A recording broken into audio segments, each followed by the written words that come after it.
Hello everyone, easy physics by N K channel पर आप सभी बच्चों का एक बार पुनः स्वागत है। चैप्टर नंबर 11 किरण प्रकाशिकी चल रहा है और जिसका आज एक बहुत महत्वपूर्ण टॉपिक प्रिज्म के बारे में अपन पढ़ने वाले हैं।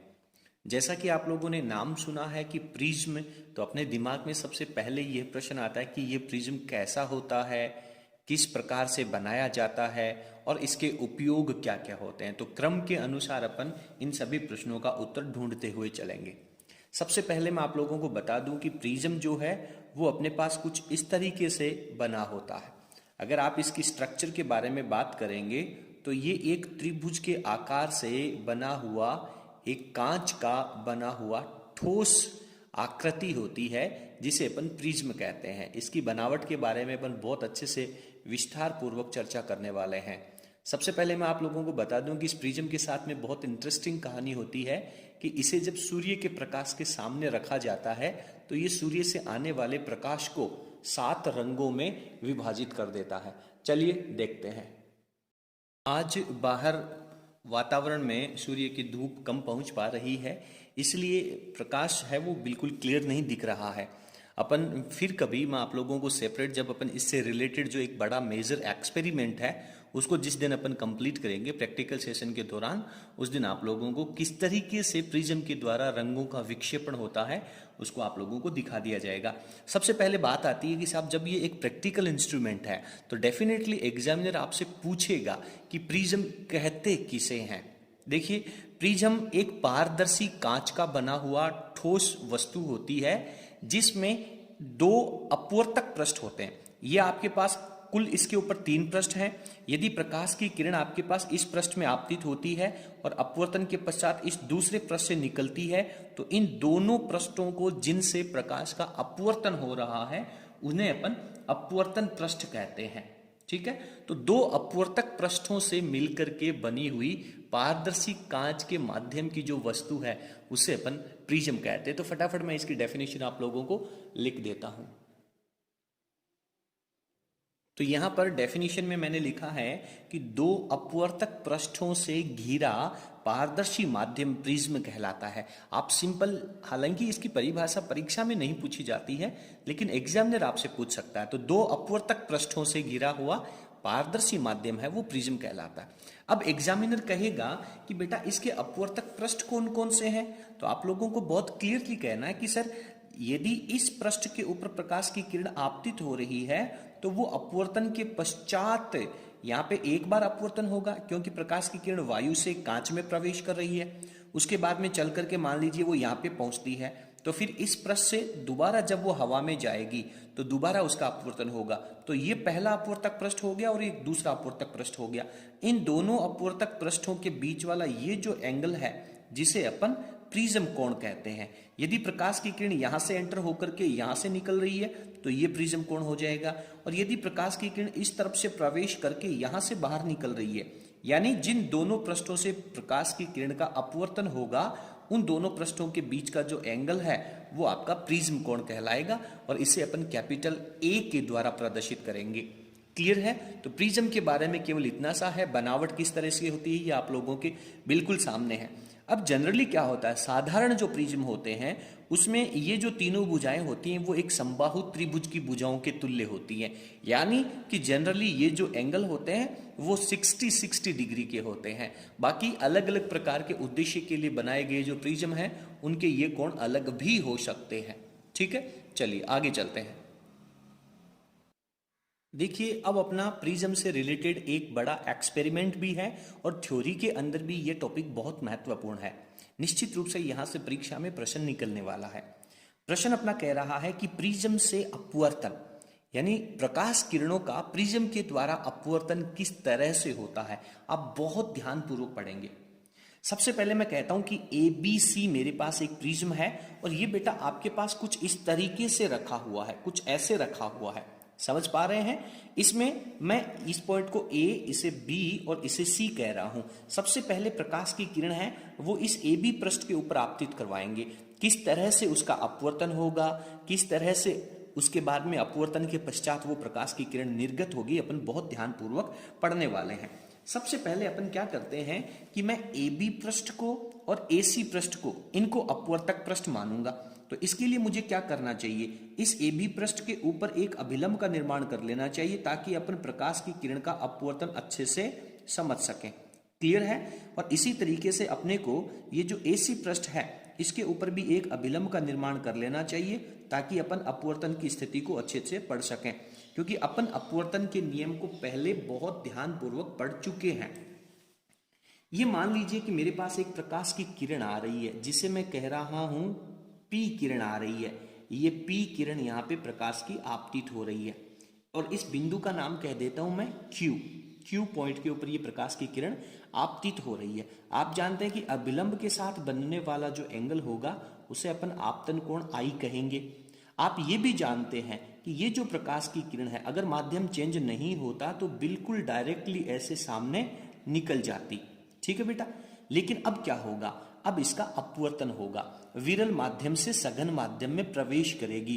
तो जब सघन माध्यम में प्रवेश करेगी तो ये इसका अभिलंब है और ये सामने जा रही है तो ये अभिलंब की तरफ झुक जाएगी, यानी इस रास्ते से ना जा करके ये थोड़ी सी मुड़ जाती है और अभिलंब की ओर झुक जाती है। तो मान लीजिए ये कुछ इस तरह से झुकेगी, यहां पर आपको तीर का चिन्ह लगाना होगा और ये आपके पास अभिलंब है जो मैंने लाल कलर से प्रदर्शित किया है।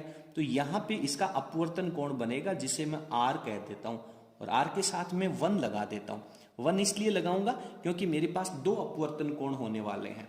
ठीक है बेटा। इस पॉइंट को मैं पॉइंट D कह देता हूं, आपको अच्छे से समझना, जहां पे दोनों अभिलंब आकर के एक दूसरे को काट रहे हैं। ये प्रकाश की किरण P है, Q है, फिर Q से लेकर के R तक ये इस कांच के अंदर ही गमन करती है। कांच के अंदर गमन करने के बाद जब ये पुनः सघन से विरल माध्यम में प्रवेश करेगी, हालांकि अगर माध्यम चेंज नहीं होता तो ये एग्जैक्टली सामने की तरफ निकल जाती, लेकिन अब ये विरल माध्यम में प्रवेश करेगी तो अभिलंब से दूर हट जाएगी। तो एक तो एंगल यहां बनेगा, अभी अपन इस एंगल को नाम नहीं डालेंगे, आगे समझेंगे।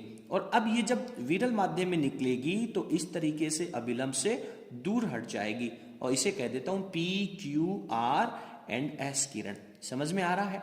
सबसे पहली बार जब ये प्रकाश की किरण PQ डायरेक्शन में आ रही थी तो कुछ इस तरीके से चल रही थी। समझ में आ रहा है, बहुत ध्यानपूर्वक पढ़ना बेटा। लेकिन अंत में जब ये प्रकाश की किरण निकलेगी तो ये RS की डायरेक्शन में निकलेगी। ठीक है, यानी कि इस S की जो डायरेक्शन है इसको यदि मैं पीछे की तरफ बढ़ाऊं तो ये मेरे पास अंतिम किरण की दिशा हो जाती है। तो प्राथमिक किरण की दिशा और अंतिम किरण की दिशा को जब आप काटेंगे तो यहां पर इन दोनों के बीच में एक एंगल बनने वाला है।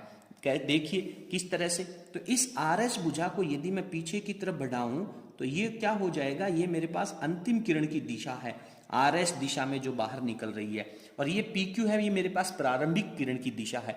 यानी कि इस प्रिज्म की वजह से, बहुत ध्यानपूर्वक समझना बेटा, ये बात बहुत मुश्किल से समझ में आती है।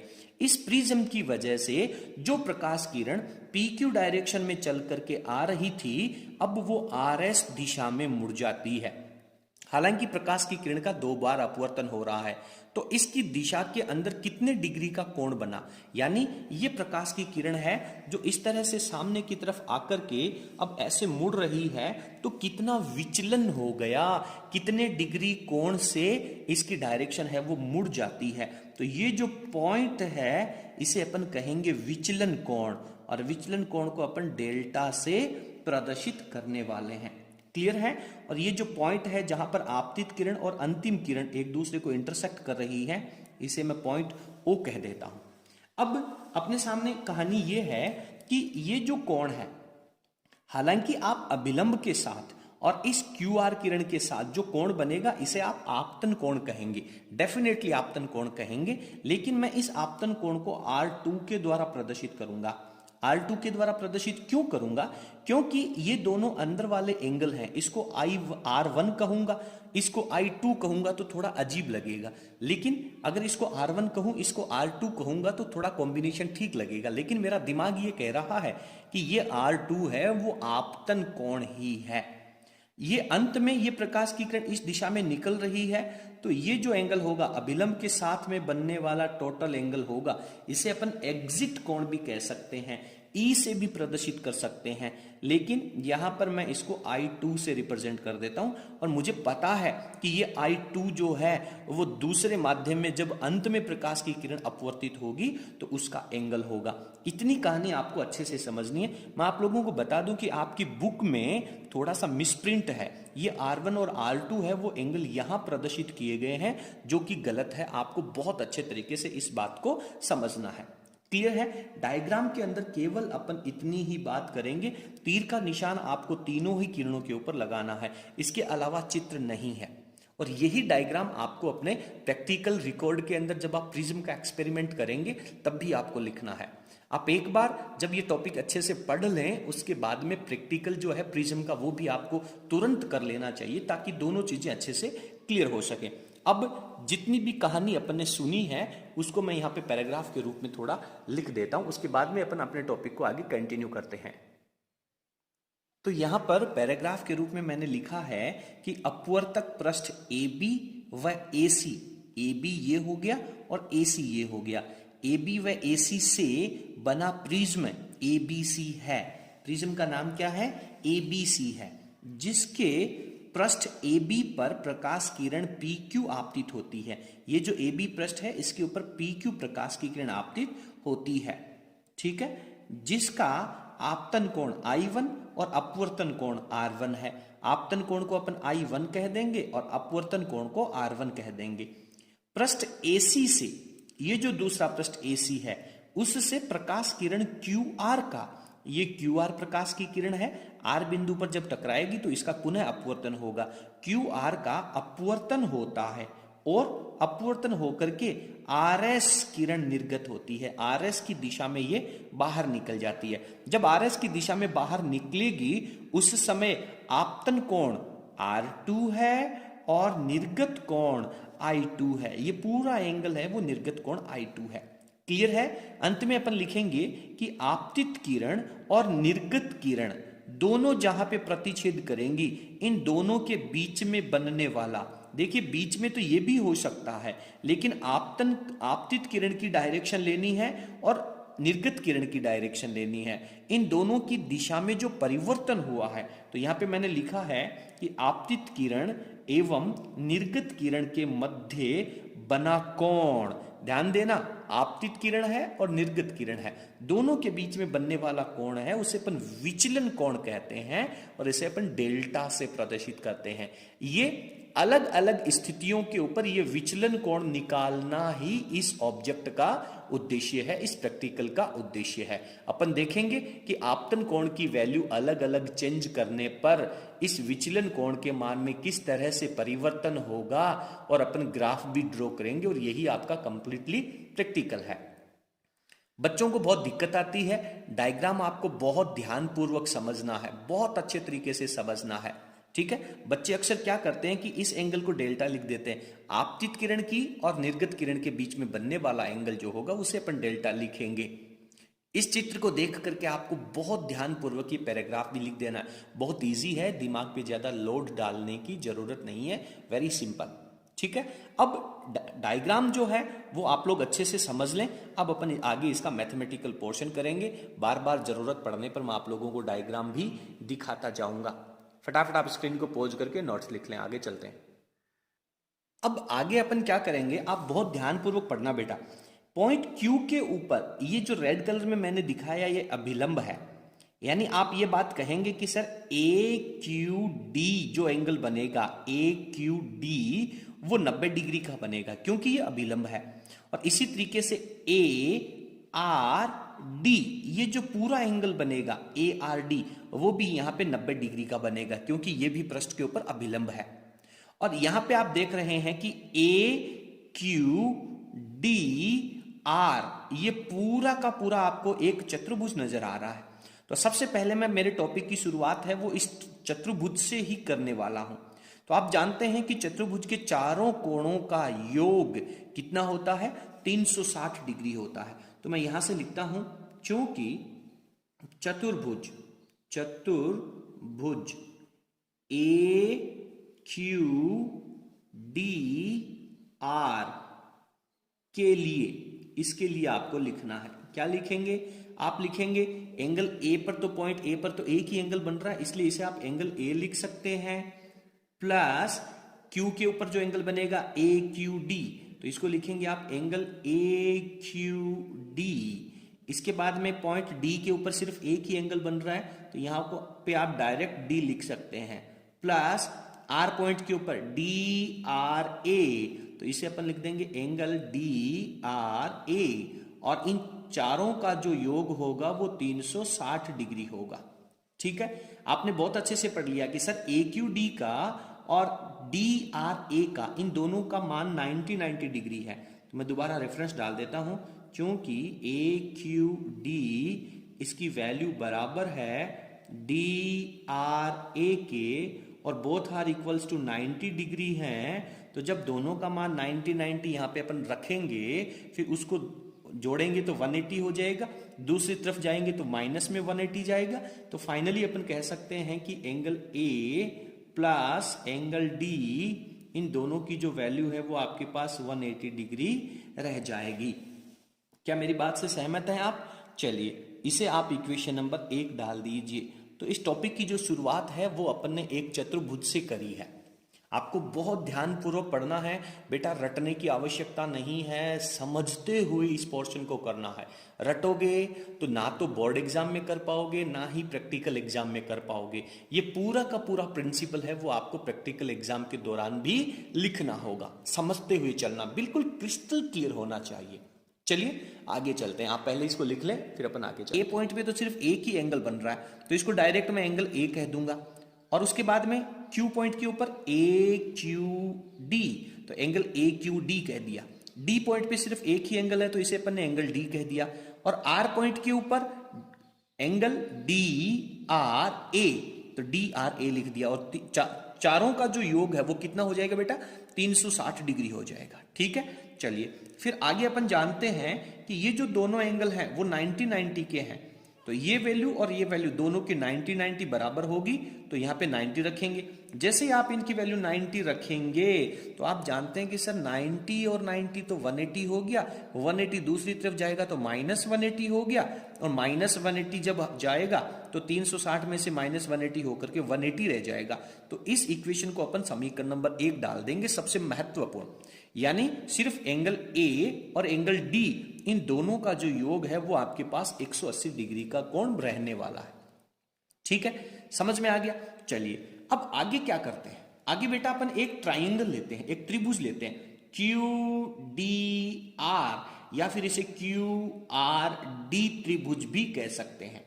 जब ये अपन त्रिभुज लेंगे तो आप बहुत अच्छे से जानते हैं कि सर त्रिभुज के 3 कोणों का योग 180 होता है, यानी त्रिभुज क्यू आर डी में R1, R2 और एंगल D, इन तीनों का योग अपन 180 डिग्री लिख सकते हैं। चलिए यहां पे मैंने लिखा है कि त्रिभुज QRD में क्या लेने वाले हैं? त्रिभुज QRD में एंगल अपन ने ले लिया सबसे पहले R1 एंगल D और R2, R1 R2 और एंगल D, तीनों का योग 180 डिग्री। क्लियर है? समीकरण 1 और 2 में थोड़ी सी तुलना करके देखो, कुछ समझ में आ रहा है क्या? कुछ इंटरेस्टिंग नजर आ रहा है क्या? बिल्कुल सर, इन दोनों में इंटरेस्टिंग कहानी नजर आ रही है। क्या इंटरेस्टिंग फील हो रहा है कि सर इन दोनों का जो राइट हैंड पार्ट है, दोनों की जो राइट साइड की वैल्यू है वो 180 है, और जब राइट साइड की वैल्यू 180 है, एक दूसरे के इक्वल है, तो डेफिनेटली लेफ्ट हैंड की जो वैल्यू होगी वो भी बराबर हो जाएगी। तो यहां पे अपन एंगल ए और डी का मान R1 R2 D के बराबर होगा, D से D कैंसिल आउट हो जाएगा, तो R1 प्लस R2 की वैल्यू एंगल A के बराबर रहने वाली है। महत्वपूर्ण रिजल्ट अपने पास समीकरण नंबर 3 लेकर के आएगा। ठीक है, अब देखिए जैसा कि मैंने आपको वीडियो की स्टार्टिंग में बताया था, एक्चुअली अपना जो उद्देश्य है इस प्रश्न का वो ये है कि आपको ये विचलन कोण जो डेल्टा है वो फाइंड आउट करना है, इस डेल्टा की वैल्यू निकालनी है। आप बेटा थोड़ा सा सोच के देखो कि point O Q and R, इसके ऊपर की तरफ एक त्रिभुज बन रहा है OQR, और इस त्रिभुज का ये बाह्य कोण है डेल्टा। तो जब बाह्य कोण डेल्टा है, तो आप लोगों ने छोटी कक्षाओं में रेखागणित में एक प्रमेय पढ़ी है कि बाह्य कोण का जो मान है वो आंतरिक कोणों के योग के बराबर होती है। यानी एक तो ये ऊपर वाला एंगल और एक ये ऊपर वाला एंगल, इन दोनों का योग जब आप करोगे तो आपके पास डेल्टा आएगा। छोटी कक्षाओं में प्रमेय आपने बहुत अच्छे से पढ़ रखी है। लेकिन यार इसकी वैल्यू और इसकी वैल्यू मैं लाऊंगा कहां से? सोच के देखो, इसकी वैल्यू और इसकी वैल्यू कहां से लाऊंगा? बहुत ध्यान से पढ़ना कि इस एंगल I1 के सामने का ही तो पूरा एंगल है ये। इस I1 के सामने का ही तो पूरा एंगल है, यानी इसका और R1 का जो योग होगा वो I1 के बराबर होगा। और इसकी सिर्फ वैल्यू लिखूंगा तो R1 को आप दूसरी तरफ भेजोगे तो माइनस में चला जाएगा, तो आपके पास यहां पे जो एंगल आएगा वो रह जाएगा I1 माइनस R1। नहीं आया समझ में? दोबारा पढ़ो। ये एंगल I1 है, इसके सामने ये पूरा एंगल है और ये पूरा एंगल दो भागों में टूट गया, एक तो ऊपर वाला जो आपको चाहिए और एक नीचे वाला R1। तो जो आपको चाहिए प्लस R1 दोनों का जो योग है वो I1 के बराबर है, क्योंकि ये शीर्षाभिमुख कोण है। जानते हैं ना आप लोग, शीर्षाभिमुख कोणों का मान बराबर होता है। तो I1 के सामने इन दोनों का योग बराबर होगा और उसमें से ये जो एंगल चाहिए वो निकालना है, तो R1 को दूसरी तरफ भेजना होगा जो कि माइनस में चला जाएगा। सिमिलरली ये वाला एंगल आपको चाहिए, तो इसके लिए क्या करना होगा? इन दोनों का योग इसके शीर्षाभिमुख कोण I2 के बराबर होगा, उसमें से ये आपको चाहिए तो R2 को दूसरी तरफ भेजना पड़ेगा तो माइनस में चला जाएगा। तो कहने का मतलब डेल्टा की जो वैल्यू है वो आपके पास आ जाएगी यहां से। चलिए मैं फटाफट आप लोगों को यहां पर लिख देता हूं। कैसे? अपने को निकालना क्या बेटा इसमें? अपने को सर विचलन कोण निकालना है। ठीक है, जैसे क्या लिखेंगे? यहां पे लाइन लगा दूं क्या? ये लाइन लगा देता हूं मैं ताकि आप लोगों को थोड़ा सा इजी हो जाएगा। विचलन कोण, विचलन कोण की जो वैल्यू है यानी डेल्टा की जो वैल्यू है वो किसके बराबर होगी? अभी आप लोगों ने ट्राइंगल में देखा है, ऊपर चित्र में आप लोगों ने त्रिभुज दे रखा है, डायग्राम बना रखा है। देखिए तो डेल्टा की जो वैल्यू है वो angle O Q capital R plus angle O capital R Q, इन दोनों के योग के बराबर है। इधर की तरफ मैं आपको समझा देता हूं। देखिए आपको डेल्टा की वैल्यू चाहिए ना, तो ये डेल्टा की वैल्यू एक तो ये अंदर वाला angle O Q capital R और एक अंदर वाला ये angle O capital R Q, इन दोनों के योग के बराबर लिखनी है। ठीक है सर, योग के बराबर लिख दिया। तो डेल्टा की वैल्यू, इसकी वैल्यू को क्या लिखोगे आप? लिखोगे I1 माइनस R1 और इसकी वैल्यू को क्या लिखोगे? इसकी वैल्यू को लिखोगे I2 माइनस R2। ये बात मैंने आपको पहले ही बहुत अच्छे से समझा दी है। चलिए बेटा फटाफट सोल्व कर लीजिए। सर I1 और I2 को एक जगह लिख लेता हूं मैं। I1 प्लस I2 लिख दिया, ब्रैकेट लगा दिया। R1 और R2 में क्या कॉमन आ रहा है? सर माइनस कॉमन आ रहा है, माइनस आ गया बाहर तो R1 प्लस R2 रह गया। बात समझ में आ रही है? और ये R1 प्लस R2 जब मेरे पास आएगा तो समीकरण नंबर 3 का मैं उपयोग कर लूंगा, यानी R1 प्लस R2 की जगह A लिख सकता हूं। तो फाइनली डेल्टा की जो वैल्यू जब मैं लिखूंगा तो मेरे पास आ जाएगा I1 plus I2 minus angle A, और इसे कह देंगे अपन इक्वेशन नंबर 4। बहुत महत्वपूर्ण है, आराम से समझते हुए जाएंगे तो आप लोग अच्छे से समझ पाएंगे। तो इस इक्वेशन के द्वारा आप क्या कह सकते हो? भैया एंगल ए तो कांस्टेंट है, प्रिज्म का मान चेंज थोड़ी कर सकते हो। किसी भी प्रिज्म के लिए जो प्रिज्म कोण होता है वो तो फिक्स होता है। आप क्या चेंज करोगे? I1 आपतन कोण का मान या फिर निर्गत कोण का मान। लेकिन निर्गत कोण का मान बदलना आपके हाथ में नहीं है, वो तो प्रिज्म से अपवर्तन के बाद में स्वतः ही निकलेगा। I1 की वैल्यू आप चेंज कर सकते हो। आपतित किरण है वो अभिलंब के साथ किसी भी कोण से प्रवेश करवा सकते हो। तो जैसे जैसे आपतन कोण का मान बदलेगा विचलन कोण का मान भी बदल जाएगा। तो यानी यहां से अपन एक स्टेटमेंट लिख सकते हैं, एक रिजल्ट अपन यहां पे लिख सकते हैं। क्या लिख सकते हैं बेटा? चलिए नोट डाल करके लिख देता हूं मैं, आपको भी अच्छे से समझ में आ जाएगा। ये आ जाएगा कि साहब विचलन कोण जो होगा उस विचलन कोण का मान किसके ऊपर निर्भर करेगा? विचलन कोण का मान किस पे निर्भर करता है? आपतन कोण पर निर्भर करता है। विचलन कोण का मान आपतन कोण पर निर्भर करता है। ठीक है, निर्भर करता है। ये बात आपको अपने जहन में, अपने दिमाग में याद रखनी है। अब क्या होने वाला है, अब अपन क्या करेंगे, आपतन कोण का मान चेंज करते जाएंगे, निर्गत कोण का मान नापते जाएंगे और विचलन कोण का मान भी चांदे की सहायता से नापते जाएंगे। तो आपतन कोण के अलग अलग मान प्राप्त होंगे, संगत विचलन कोण के मान भी अलग अलग प्राप्त होंगे और इन दोनों के बीच में अपन ग्राफ ड्रॉ करने वाले हैं। जब अपन ग्राफ ड्रॉ करेंगे, ध्यान देना, तो एक विशेष स्थिति आप लोगों के सामने आएगी। पहले अपन उस ग्राफ को सीखते हैं, उस ग्राफ के बाद आपको क्लियर होगा। ठीक है बेटा, फटाफट आप स्क्रीन को पॉज करके लिख लीजिए। अब अपन आगे ग्राफ में चलते हैं। यदि अपन बात करें कि आपतन कोण का मान बदलने पर विचलन कोण कैसे बदलता है, तो ये प्रैक्टिकली किया गया है और आप लोगों के सिलेबस में ये प्रैक्टिकल है भी सही। आपको प्रिज्म के द्वारा आपतन कोण का मान चेंज करते जाना है, विचलन कोण का मान आपको प्राप्त करते जाना है और दोनों के बीच में ग्राफ ड्रॉ करना। ध्यान से सुने, जैसे जैसे आप आपतन कोण की वैल्यू एक्स एक्स के ऊपर बढ़ाते जाएंगे, विचलन कोण का मान कम होता जाएगा। यानी पहले 30 डिग्री आपतन कोण लेना है, फिर 35 डिग्री आपतन कोण लेना है, फिर 40 डिग्री, 5-5 डिग्री के अंतर के ऊपर आपको आपतन कोण का मान चेंज करते जाना है। विचलन कोण जो आएगा वो आप चांदे की सहायता से लिखते जाएंगे। प्रैक्टिकल वीडियो में आपको मैं समझा दूंगा। अभी कुछ दिनों बाद अपन प्रिज्म का प्रैक्टिकल करने वाले हैं। दैट टाइम आप ये ग्राफ ड्रॉ करना भी सीखेंगे कि क्या वास्तव में प्रैक्टिकली ऐसा रिजल्ट आता। तो जैसे जैसे आपतन कोण का मान बढ़ेगा, विचलन कोण का मान कम होता जाएगा। लेकिन आप एक चीज देखें, जब आपतन कोण का मान एक विशेष वैल्यू प्राप्त होता है, उस विशेष वैल्यू के आपतन कोण के बाद यदि आप फिर आपतन कोण का मान बढ़ाएंगे तो विचलन कोण का मान पुनः बढ़ने लग जाता है। ध्यान देना, पुनः बढ़ने लग जाता है। तो ये वो स्थिति है जिस स्थिति के लिए विचलन कोण के लिए आपतन कोण का मान कुछ है और पुनः उसी विचलन की स्थिति के लिए आपतन कोण का मान कुछ है। यानी एक विचलन कोण के लिए, प्रत्येक विचलन कोण के लिए एक पहले आपतन कोण होगा और एक फिर दूसरा आपतन कोण भी होगा। यानी हर विचलन कोण के लिए 2 आपतन कोण की वैल्यू रहेगी। बात समझ में आ रही है? I1 और I2 की वैल्यू रहने वाली है। लेकिन ये जो स्थिति है कि साहब इससे कम विचलन तो हो ही नहीं सकता, y एक्स के ऊपर इससे कम वैल्यू तो आ ही नहीं सकती।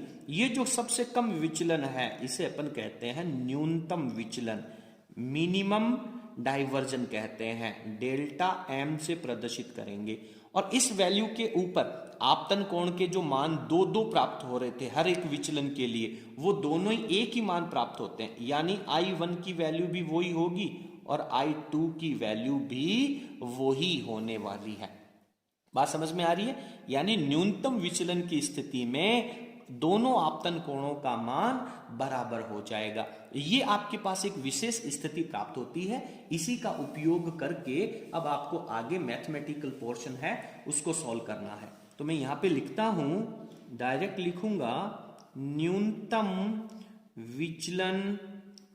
विचलन की स्थिति में, न्यूनतम विचलन की स्थिति जब अपने को मिलेगी तो उसमें क्या होने वाला है?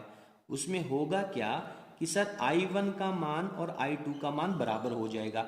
बेटा I1 और I2 का मान जब बराबर होगा तो आप अपवर्तन के नियमों में जाइए, स्नेल के नियम में जाइए और आपको पता चलेगा कि सर R1 और R2 का मान भी बराबर हो जाएगा। बात समझ में आ रही है? देखिए दोबारा मैं आप लोगों को इस डायग्राम के द्वारा समझा देता हूं। जब आपतन कोण का मान आपके पास कुछ है, उस स्थिति में आपको कोई विचलन को, आपको कोई अपवर्तन कोण प्राप्त हो रहा है। यदि वही कोण यहाँ पे होगा तो डेफिनेटली R2 का मान भी तो वही होगा, क्योंकि दोनों तरफ माध्यम हवा है, दोनों के लिए ये जो माध्यम है वो भी कांच, दोनों के लिए सेम है। तो दोनों की स्थिति के लिए इन दोनों की जो वैल्यू होगी वो बराबर रहने वाली है। यानी I1 का मान जब I2 के बराबर हो जाएगा तो R1 का मान भी R2 के बराबर हो जाएगा। ये जो वैल्यू है वो आप समीकरण नंबर 3 में रख करके देखिए। तो समीकरण नंबर 3 के द्वारा क्या हो जाएगी कि सर R1 और R2 का मान एक दूसरे के बराबर है, तो दोनों की वैल्यू को R कह दें। दोनों की वैल्यू किसी की जिसके भी बराबर है उसको अपन R कह दें। तो समीकरण 3 क्या कह देगी, R plus R sir 2R हो जाएगा और उसकी वैल्यू A के बराबर हो जाएगी। और यहां से यदि मैं R की वैल्यू की अगर मुझे जरूरत पड़ी तो मैं इसको A/2 लिख दूंगा। इसे मैंने समीकरण नंबर 5 कह दिया। ये न्यूनतम विचलन की स्थिति का उपयोग कर लिया। ठीक है, अब समीकरण नंबर 4 में लगा दीजिए। समीकरण नंबर 4 में I1 और I2 जब बराबर होगा उस समय डेल्टा कितना होगा, जब I1 और I2 बराबर होगा उस समय डेल्टा मिनिमम होगा। तो अपन यहां पे समीकरण नंबर 4 का उपयोग करेंगे। मैं लिखूंगा नहीं, डायरेक्ट लगाऊंगा कि डेल्टा M की जो वैल्यू है वो I1 और I2 का मान जब बराबर होगा तो 2I हो जाएगा और माइनस में क्या रह जाएगा, A रह जाएगा। माइनस में A चल रहा है। अरे सर A की वैल्यू तो आ गई ना अपने पास, बहुत बढ़िया, A की वैल्यू आपके पास आ रही है। तो आप डायरेक्ट आप इसको इस तरीके से रख सकते हैं या फिर A की वैल्यू रख सकते हैं, लेकिन जरूरत नहीं है अपने को। देखो बेटा क्या करना चाह रहा, मैं स्नेल के नियम में जाना चाहता हूं। मैं सीधी बात बता देता हूं आपको, उद्देश्य बता देता हूं अपना क्या है। स्नेल के नियम में जाना चाहता हूं और स्नेल के नियम में आप जानते हैं कि sine I upon sine R होता है। तो मेरे पास R की वैल्यू तो आ गई, अब मैं I की वैल्यू भी निकालना चाहता हूं। तो इस इक्वेशन को सोल्व करके मैं I की वैल्यू भी फाइंड आउट करूंगा। कैसे फाइंड आउट करेंगे, -A को आप दूसरी तरफ भेज दो तो सर ये हो गया डेल्टा M प्लस A हो गया और बराबर में आपके पास क्या बच रहा है, 2I बच रहा है। तो I को मैं I रहने देता हूं और 2 है उसको बट्टा में डाल देता हूं। तो I की वैल्यू हो जाएगी डेल्टा M प्लस A/2 और इसे अपन इक्वेशन नंबर कह देते हैं नंबर 6। ठीक है, फटाफट आप स्क्रीन को पॉज करके नोट्स लिख लीजिए। अब अपन अगले पेज में चलते हैं और स्नेल के नियम का उपयोग करेंगे। तो अब मेरे पास समीकरण नंबर में I और R की वैल्यू आ गई है, तो मैं डायरेक्ट यहां पे लिखूंगा किसका उपयोग करते हैं अपन, स्नेल नियम से। क्या कहता है स्नेल का नियम, ध्यान से लिखें बेटा। स्नेल का नियम कहता है कि माध्यम का अपवर्तनांक म्यू जो होगा वो आपके पास sir sine I upon sine R हो जाएगा। फटाफट आप साइन के साथ में I की वैल्यू रख दीजिए। I की वैल्यू क्या आई थी सर, I की वैल्यू आई थी delta M plus A upon 2 और अब इसके बट्टा में अपने को साइन R की वैल्यू लिख देनी है। तो साइन R की वैल्यू क्या आई थी सर, A/2 आई थी। तो इसको अपन नेक्स्ट इक्वेशन नंबर लगा देंगे। पिछली इक्वेशन समीकरण नंबर कितना आया था उसके आगे लगा देंगे। तो ये अपना समीकरण नंबर 7 हो जाता है। ठीक है बेटा, चलिए अब आगे अपन क्या करते हैं। अपन जानते हैं कि यदि थीटा का मान अल्प है, थीटा क्या है, अल्प है, और जब थीटा अल्प होता है तो साइन थीटा की जो वैल्यू है वो अप्रोक्सीमेट इक्वल्स टू थीटा होती है। तो यहां पर I और R की वैल्यू बहुत छोटी अगर है तो अपने पास ये इक्वेशन क्या बन जाएगा, म्यू बराबर रह जाएगा sir delta M plus A/2 और बट्टा में जो A/2 है उसको मैं गुणा में ले जाता हूं तो ये मेरे पास 2/A हो जाएगा। 2 ने 2 को कैंसिल आउट कर दिया, A ने A को कैंसिल आउट नहीं किया। तो क्या करेंगे, सोल्व कर लीजिए बेटा इसको। तो ये म्यू हो गया, A से डिवाइड करोगे तो क्या हो जाएगा, ये delta M upon A plus A/A 1 हो जाएगा। इस 1 को दूसरी तरफ ले जाओ तो ये हो गया आपके पास म्यू -1 और यहां रह गया डेल्टा M अपॉन A को दूसरी तरफ ले जाओगे तो मल्टीप्लाई में चला जाएगा और ये वैल्यू आ जाएगी आपके पास डेल्टा M की। तो न्यूनतम विचलन की स्थिति में आपके पास जो फॉर्मूला प्राप्त होता है वो आपके पास होता है म्यू -1 इंटू ए क्या है, प्रिज्म एंगल है। इसे अपन समीकरण नंबर 8 कह देते हैं। बहुत महत्वपूर्ण फॉर्मूला है, इसके आधार पर ही आगे न्यूमेरिकल पूछे जाते हैं। क्लियर है, तो इस प्रकार से अपने को बहुत ध्यान पूर्वक इन चीजों को पढ़ना है और पूरा का पूरा डेरिवेशन है वो प्रैक्टिकल की दृष्टि से भी और थ्योरी की दृष्टि से दोनों तरीके से अपने को कंप्लीट करना है। चलिए आज की क्लास में अपन इतना ही पढ़ेंगे, अगली क्लास के अंदर इसके ऊपर डिपेंडेंट जो न्यूमेरिकल होंगे उनको क्लियर करेंगे। बहुत बहुत धन्यवाद। यदि आपको हमारा वीडियो पसंद आया हो तो प्लीज आप वीडियो को लाइक करें और इसे अपने सभी फ्रेंड्स के साथ शेयर जरूर करें। धन्यवाद बेटा।